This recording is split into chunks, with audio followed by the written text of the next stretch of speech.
네, 여러분, 안녕하십니까.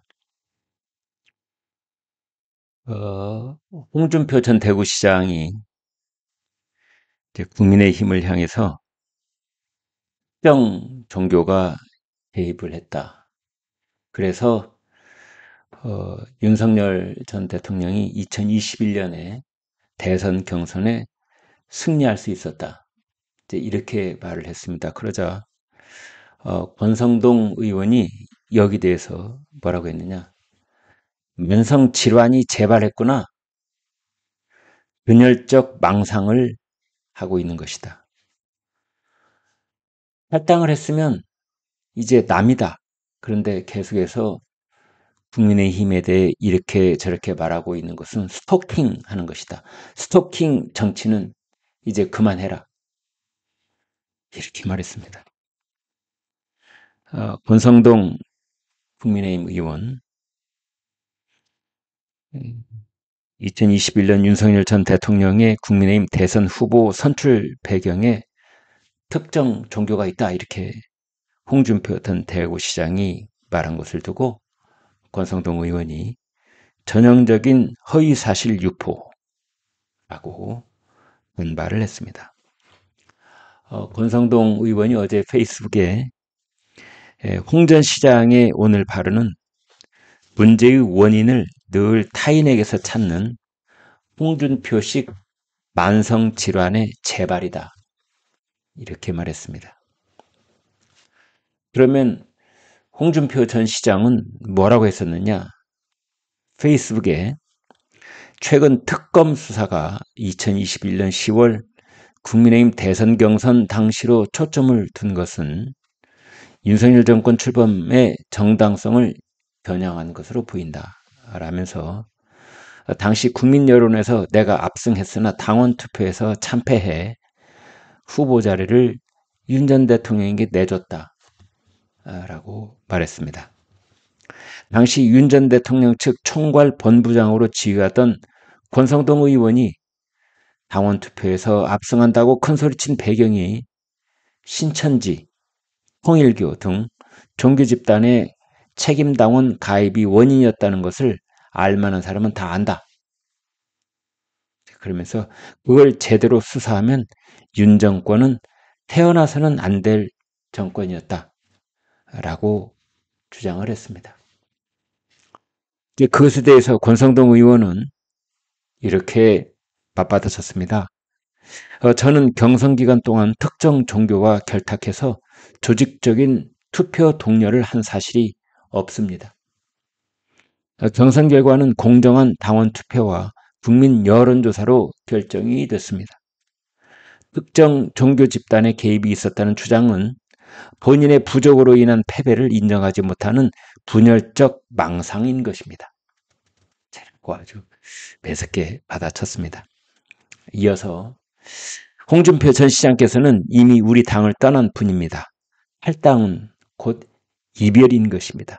헤어진 연인에게 집착하듯 계속 연락하고 별소리를 늘어놓는 스토킹 정치는 이만 두시기 바랍니다. 그러면서 권성동 의원이 또 말을 합니다. 지금까지 최대한 참아왔지만 더 이상 허위사실을 유포한다면 더는 묵과하지 않고 법적 대응에 나서겠습니다.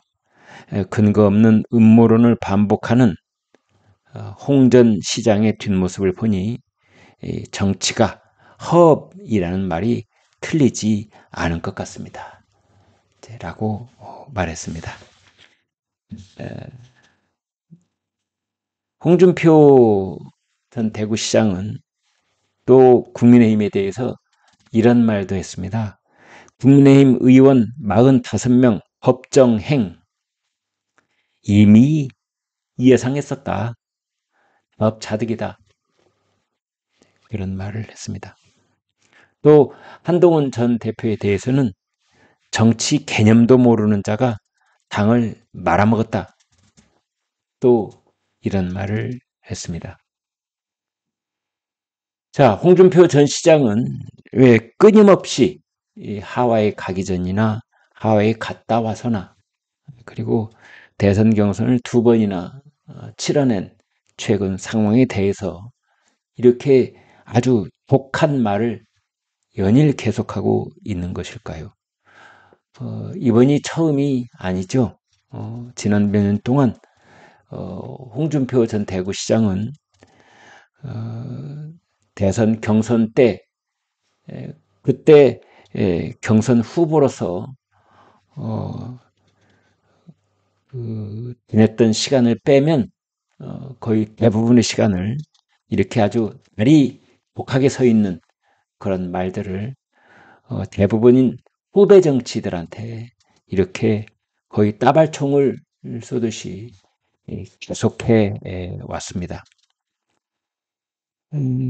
이러한 것들은 사실은 홍준표 전 시장이 가령 자신의 진심에서 우러나서 국민의힘 또는 우리나라 보수 진영의 앞날을 염려해서 이렇게 소금을 뿌려서 마치 음식을 오래 보관할 수 있도록 하듯이 이 세상에 소금이 되는 그런 목소리를 하겠다라는 뜻이 있는가? 아니면 이렇게 독한 소리를 해야만 잊혀진 정치인이 아니라 늘 인용되고 또 되풀이해서 이렇게 저도 방송에서 말을 하게 되는 그런 정치인으로 남기 때문에 이런저런 그 어떤 것보다 독서를 SNS를 통해서 이렇게 계속하는 것이 그렇게 중앙 정치에 대한 자신의 존재감을 미미 하나마 계속 살려가는 방식이다. 이런 전략적 생각에서 그렇게 하는 것인지 그 어느 쪽 또는 양쪽 조금씩이 있다. 저는 그렇게 봅니다. 그런데 때로는 홍준표 전 시장이 하는 말 중에 귀담아 들을 부분이 있는 것도 사실입니다. 그리고 홍준표 전 시장의 가장 큰 특징이라고 한다면 거칠 것이 없다. 질 것이 없다. 누구의 눈치를 본다든지 좌고우면한다든지 그런 것 없이 하고 싶은 말은 그대로 밖으로 쏟아놓는 그런 대단한 어떤 그 입심을 가지고 있는 것, 그건 사실입니다. 그런데 지금 이 시점은 보수 진영 전체가 정말 절체절명의 그런 순간에 청천에 호소하는 생사의 기로에 놓인 그런 상황 속에 있는데 지금까지도 이런 얘기를 한다는 것은 보수가 완전히 죽어야 다시 태어날 수 있다는 그러한 큰 그림을 그리면서 하는 소리인지 아니면 정말 권성동 의원이 말하는 것처럼 스토킹 정치, 분열적 망상 그 이상도 이하도 아닌 것인지 홍준표 전 시장을 보면 한번 진지하게 물어보고 싶습니다. 제가 하고 있는 유튜브 방송에도 두어 차례 출연을 해서 저하고 인터뷰를 1시간 넘게 각각 한 경험이 있습니다. 그래서 조만간 한번 홍준표 전 시장을 모시고 이러한 일에 대해서 진지하고 본격적으로 한번 정말 속뜻이 무엇인지 물어보고 싶은 생각이 있는 것이고 결정적으로는 내년 지방선거에 다시 복귀할 수 있는 그런 기회를 엿보고 지금 이런 발언들을 하고 있는 것인지 한번 질문을 던져보고 싶습니다. 그런데 지금 국민의힘은 또 하나 사실은 이런 빌미를 준 것이 없지 않아 있습니다. 신천지 교인들이 대거 당으로 유입됐다. 이만희 신천지 교주가 여기에 개입돼 있다. 또 통일교가 이렇게 저렇게 그 당원 동원을 제안을 했다더라. 뭐 이런 얘기가 그 홍준표 전 시장이 처음 하는 얘기는 아닙니다. 그리고 홍준표 전 시장만 하고 있는 이야기도 아닙니다. 사실은 이야기들이 많이 돌았습니다. 그래서 지금 특검이 이런저런 일로 통일교를 지금 압수수색을 했지 않습니까? 그래서 그 통일교를 이제 김건희 여사와 관련돼서 그 샤넬백을 그 다음에 그라프 목걸이를 이제 그 통일교의 어떤 그 민원 사항을 캄보디아에 진출을 하려고 하는 그런 민원 사항을 이루기 위해서 뇌물성 물품 공세를 금품 공세를 펼친 것이다. 이제 그걸 지금 특검이 수사하고 있거든요. 이제 그러면서 통일교의 그